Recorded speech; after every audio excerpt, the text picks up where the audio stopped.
At maulan man, naging mainit pa rin ang pagsalubong ng mga Pinoy sa Victory Motorcade The Miss World 2013 Megan Yang. At may kasunod pa raw yan sa hometown naman ni Megan sa Olongapo City. Saksi si Nelson Canlas.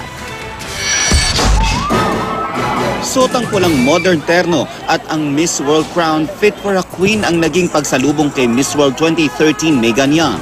Di alintana ng libu-libong fans ni Megan ang ulan.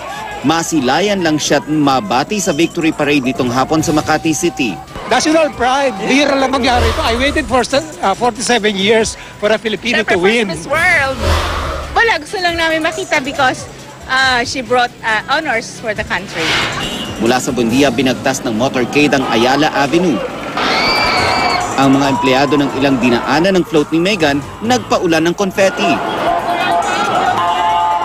Bago dumating sa EDSA, huminto na ang parada at bumaba na sa float si Megan.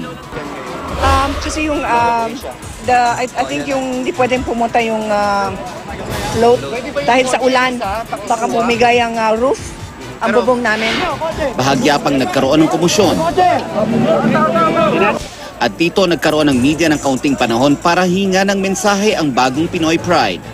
Salamat po sa lahat ng pupunta sa parada. Pagdating sa Mall of Asia, hindi binigo ni Megan ang daan-daan pa niyang fans na naghihintay sa kanyang meet and greet.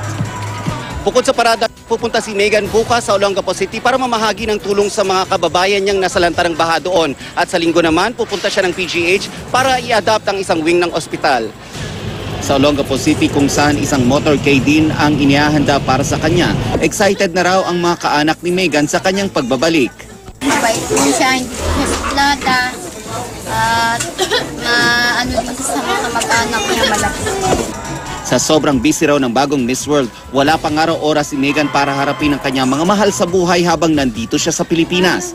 Kaya di maitago ang kanyang kasiyahan nang muling makasama ang kanyang pamilya sa victory party kagabi. I haven't been able to process it because right after the coronation night, all we did was rest. And I did get to see my brother and my sister, but iba pa rin talaga pagkasama mo yung pamilya mo na matagalan. Kahit na sa pagkain namin kanina magkakaharap kami, it was very hectic. So, noong may moment kaming dalawa ni Megan, wala tayo sa Miss World. We're here, just the two of us. Yakapan lang kami. Ang mga kapatid naman ni Megan sasanayin daw na di makapiling ng matagal-tagal ang kanilang ate para tuparin ang kanyang Miss World obligations. Kapalit naman daw ito ng karangalang inuwi ni Megan para sa Pilipinas.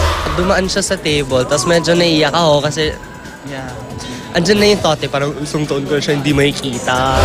We're very happy that people are showing interest in our family, that they're curious to know what really happened with Megan. Masaya rin sa pagbabalik ni Megan ang kanyang kaibigang si Micael Daez. Okay lang ba sa kanya kung mag-guest si Megan sa unang hirit o maki-midnight snack sa kanya sa saksi? Megan Yang is very welcome to guest with us in unang hirit. Siyempre, gustong-gusto niya maki-midnight snack sa amin sa saksi. Pwede rin. Nelson Canlas ang inyong saksi.